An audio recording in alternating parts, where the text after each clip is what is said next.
What's up, everybody? Welcome back to the channel. It's your boy Kangaroo Black coming back once again, talking about bowl week and doing some bowl game previews. And every preview I will do, a SEC team will be taking part in that bowl game. So let's go ahead and get into it and talk about Ole Miss versus Penn State and Missouri versus Ohio State. And we're going to start out by talking about Penn State and Ole Miss. And let's talk about Penn State for a minute. Who's coming into this game 10-2? All right, their only loss is to Ohio State and Michigan, which is the best two teams in the Big Ten.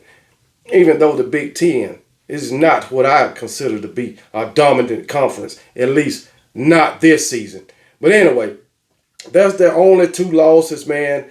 And this Penn State offense, they average 37 points a game. All right, even though Lane Kiffin and his Ole Miss offense is considered to be an explosive offense, Penn State's offense is averaging more points per game than Ole Miss. And Penn State is coming into this game in which I believe they have the number 3 defense, okay? So it might be tough sledding for Lane Kiffin and his offense and Pete Golden and his defense, being that Penn State average more points a game than Ole Miss. But we'll see about that. See how Ole Miss responds to this offense that scores average more points than them, and the number 3 defense. So they got some tough slaying. But Drew Aller, Penn State's quarterback, I believe he got like 23 touchdowns, only 1 interception this season. So he's taking care of the ball. I can say that, yeah, 23 touchdowns to only 1 interception, 2,300. A little bit over 2,300 yards. But the 1 interception is what impresses me. He takes care of the ball. He got 350 pass attempts and only got 1 interception. All right. Their running backs, Keaton Allen and Nicholas Singleton. Okay, they done combined for a total of 16 touchdowns with over 1,500 yards. So not bad. And even Drew Aller got 4 touchdowns on the ground from the quarterback position. Okay. As far as the wide receivers for Penn State, Keandre Lambert-Smith, 4 touchdowns. Theo Johnson, 6 touchdowns, man. Lambert-Smith got 673 yards receiving. That's their, that's their freaking number 1 receiver. He got the most receiving yards of the crew. Those are the 2 leading wide receivers, as a matter of fact. Anyway, Tyler Warren is close behind Theo Johnson with 295 yards. But those are the key guys on the offense. So talking about this defense for Penn State, all right? I believe Penn State, they got 18 turnovers on the season, I believe. Not Penn State. Let me see what Penn State got. Penn State got 1, 2, 3, 5, 7, 8, 9, 10, 12 interceptions on the season. That is crazy. 12 interceptions on the season. And they got 5, 6, 7, 8, 9, 10, 11, 12 fumble recoveries. So they got a total of 24 turnovers this season. That is crazy. That defense is crazy, man, as far as turnovers. So, but yeah, man, they got some ball hawks, man. They got some ball hawks to have 12 interceptions. I mean, damn. And then you got Adisa Isaac. He got 7.5 sacks and 15 tackles for loss. Oh, man, Curtis Jacobs, 8 tackles for loss, 2.5 sacks. Oh, man. This guy was 7.5 sacks. So I'm impressed with him. And then Dennis Sutton, he got 6 tackles for loss and 3.5 sacks. So they got some studs on this defense. Can they stop this Lane train, the offense, and Lane Kiffin's offense? From the looks of it, I believe they can. From the looks of it. But you got to understand, the Big Ten competition can't compare to the SEC competition, because the SEC is a whole lot better than the Big Ten this season. All right, it is what it is. That's just the way I feel about it, and ain't nothing gonna change. Because if you look at these teams that's in the daggone Big Ten, you'll be like Indiana, Rutgers, Purdue. Come on, man. Michigan State, which is hot trash this season. Maryland 7-5. So these teams in the Big Ten are not they're not up to par with the SEC. Now let's talk about Ole Miss coming into this game at 10-2. Ole Miss, just like Penn State, lost to the best two teams out of the SEC in Alabama and Georgia. Okay, so and when it comes to, I believe Michigan and Ohio State, those teams can't compare to Michigan. I mean to Alabama and Georgia. That's just me. But anyway, they coming into this game 10-2. Ole Miss, and they average 34, right at 35 points a game.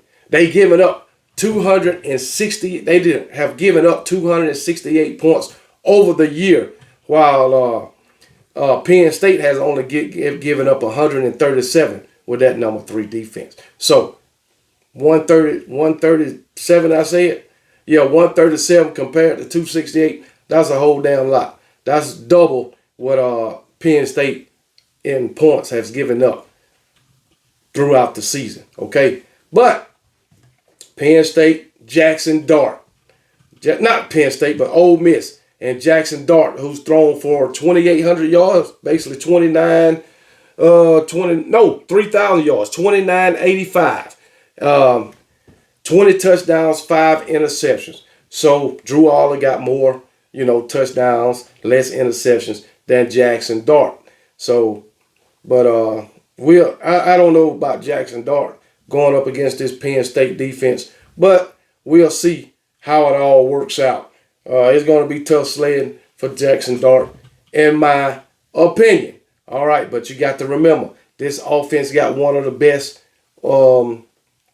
running backs in the game today in Quinshon Judkins. Even though he didn't have the type of year he had in 2022, he still wind up with a pretty good season. He ran for over 1,000 yards this season, 16 touchdowns. So, he ran for 15 touchdowns and had 1 receiving touchdown. So Quinshon Judkins, he's going to be a test for this Penn State defense. Even though I do think Penn State will be able to stop the run. I believe they're going to focus on the run, trying to stop Quinshon Judkins. But Jackson Dart, he's also a threat in the run game too. He got 7 touchdowns on the ground and ran for 375 yards. So this Penn State defense going to have to watch out for this quarterback run too. Ulysses Benson, 521 yards on the ground and 5 touchdowns. So these 3 guys can find the end zone with their legs. So that's going to be a test for Penn State's defense. As far as the passing game for Ole Miss, Trey Harris. Trey Harris has been their best receiver all year. He's got 151 yards and 8 touchdowns on the ground. All right, so they're going to have to stick to Trey Harris. Trey Harris is a great receiver. Jordan Watkins, 741 yards on the ground with 3 touchdowns. That's basically, and then you got Caden Prescorn, 313 yards and 2 touchdowns.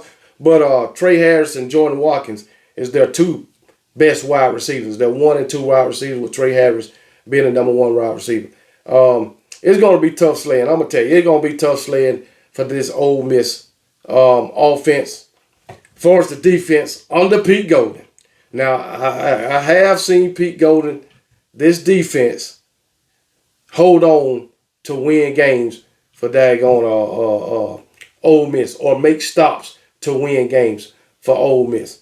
But any Pete Golding defense is subject to getting blasted at any time. I have no faith in any Pete Golding defense. That's just me. That's just me. But Pete Golding, his defense have created 6, 8, 9, 10, 12 interceptions on the season. And they got 3 fumble recoveries, 4 fumble recoveries. So they got 16 takeaways this season. But I don't have no faith in this defense. I don't think they can stop nobody, not for a full 4 quarters. But they do got some players on this defense in the defensive front. Also, you got Jared Ivey, 9.5 tackles for loss, 5.5 sacks, and you got Cedric Johnson, 6.5 tackles for loss, 5.5 sacks. Also, you got J.J. Purvis, 8 tackles for loss, 3.5 sacks. So they got some guys, but Pete Golden's scheme, and it seemed like he called the wrong play at the wrong time. Trust me, I'm an Alabama fan, and I know. So, but anyway, I don't have no faith in Pete Golden defense. I'm not going to do a score prediction for these bowl games, except for when I get to Alabama. I did do one for Georgia and Florida State, in which Florida State going to get the shit beat out of them.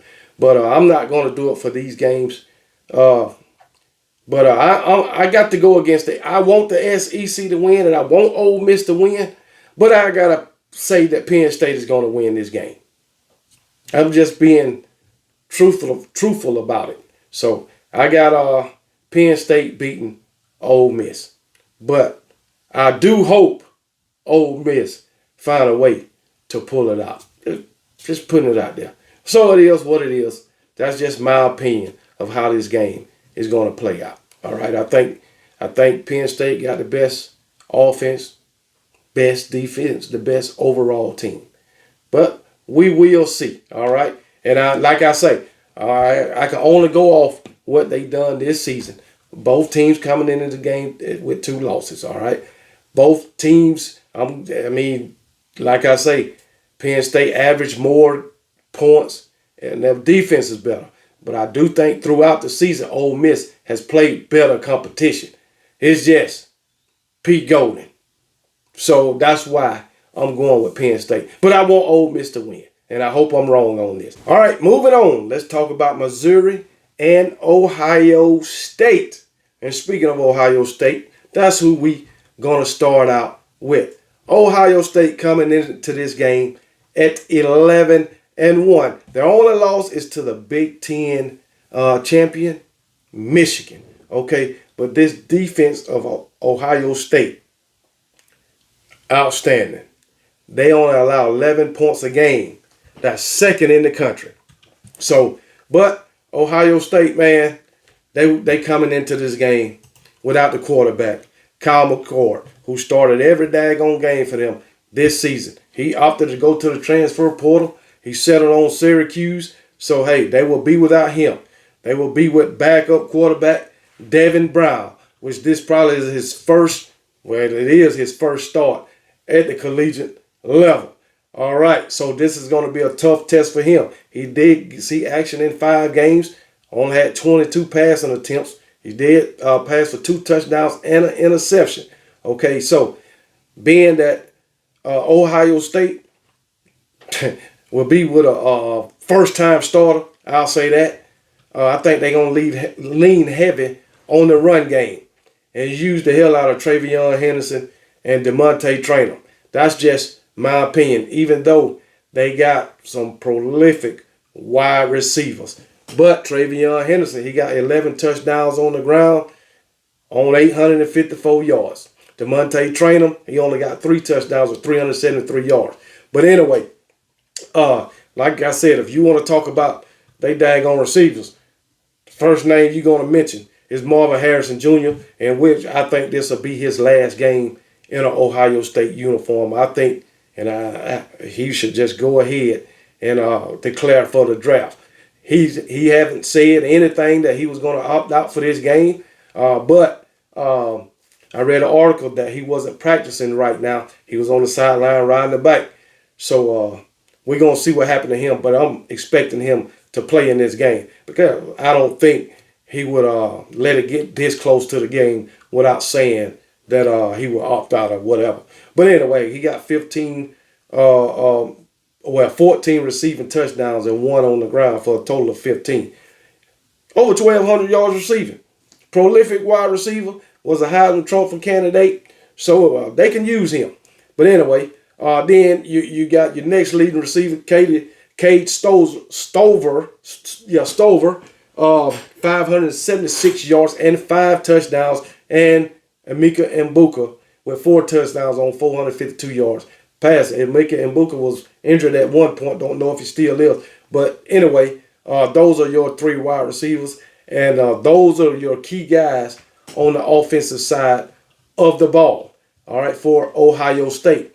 As far as the defense for Ohio State, they do have 11 turnovers on the season, 7 interceptions, and 4 fumble recoveries. But like I say, this Ohio State defense, one of the best in the country.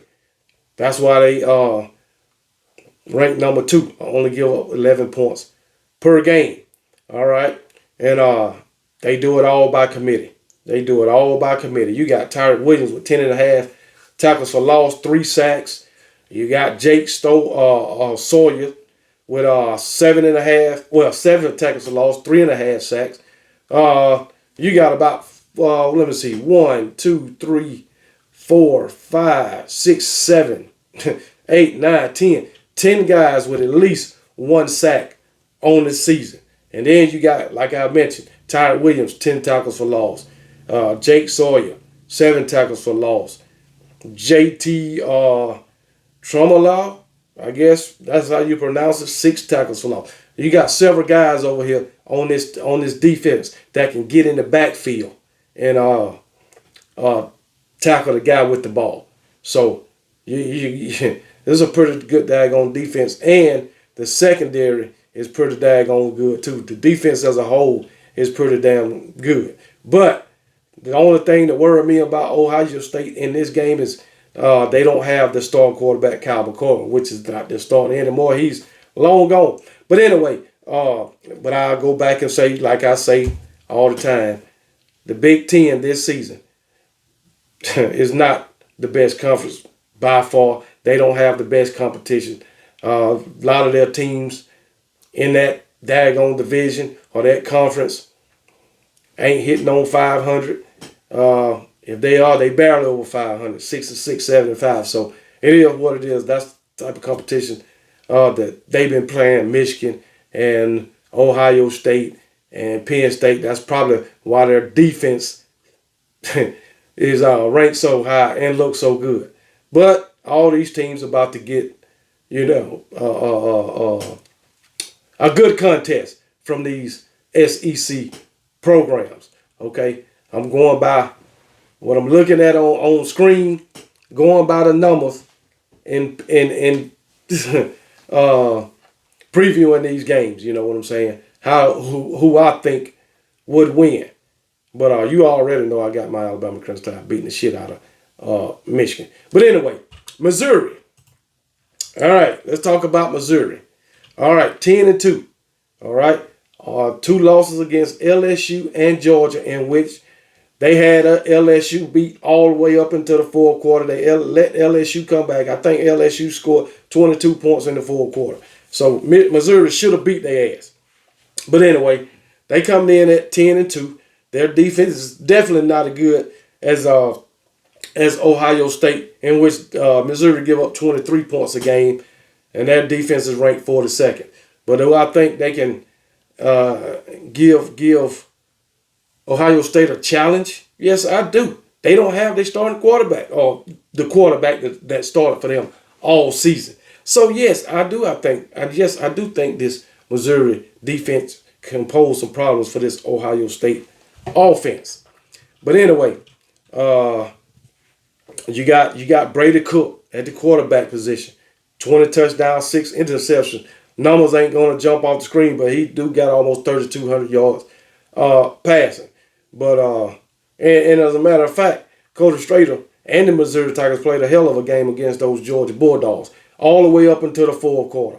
I mean, in the fourth quarter, I think it was early in the fourth, Coach Strader threw a damn interception that he had no business throwing. Just throw away the sack or throw it to the guy in the flats. I remember that play vividly. Where he was throwing the ball, I have the slightest idea.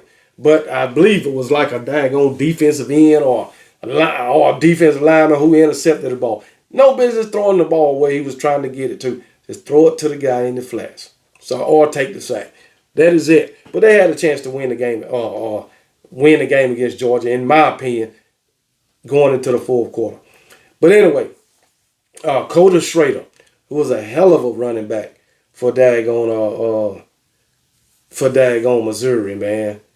Man, I like that guy. And the thing about it, he was a walk-on. But anyway, he got 1,500 yards on the ground this season and 13 touchdowns. He also got 191 yards receiving. All right. Then you got Luther Burton as at the wide receiver position, 1,200 yards receiving. All right, with 8 touchdowns. All right. I know he don't have a lot of touchdowns, but the guy can stretch the field. He can get you first downs. I mean, he's a great wide receiver. All right, you got Mookie Cooper. He only got 429 yards on the season, but he don't have any touchdowns. But Theo Wise, he got 6 touchdowns, 639 yards. Those are your 2 main wide receivers, Luther Burton and Theo Wise. Cody Schrader, the man that's going to be running that daggone rock. And I think Ohio State's defense is going to get a test from this Missouri offense. And I know I picked Penn State to win the game against Ole Miss, but the thing about it, Missouri, they don't have a Pete Golden running their defense. All right? And I do think that Missouri and Cody Schrader is going to pose going to be a problem for this Ohio State defense. I could be wrong. Ohio State might key on stopping Cody Schrader and let everybody else get theirs. Put the ball in the hands of Brady Cook and see if he can beat them with his arm. Okay, that might be the case, but Missouri, they like to mix it up. All right, so I like this Missouri team. Okay, I do, and I just think that Ohio State being without the starting the quarterback that started for them the whole season, I'll put it that way, Kyle McCord. I think being without them, that offense might have some issues if that running game, would not, it's not up to par. Because I'm quite sure Eli Drinkwitz and that defensive coordinator is going to give this guy, Devin Brown, some looks that he ain't never seen before. Plus, he don't have the experience of playing in these type of games. So, therefore, I'm going to pick Missouri to win this game. All right? That's just, my opinion. And I hope Missouri win. I want Missouri to win. Just like I want Ole Miss to win. I just don't believe Ole Miss can win it. So, I got Penn State winning the Chick-fil-A Bowl. All right? And I got Missouri beating Ohio State in the Cotton Bowl. And that's my final say-so, and I'm sticking with it. Roll damn Tide.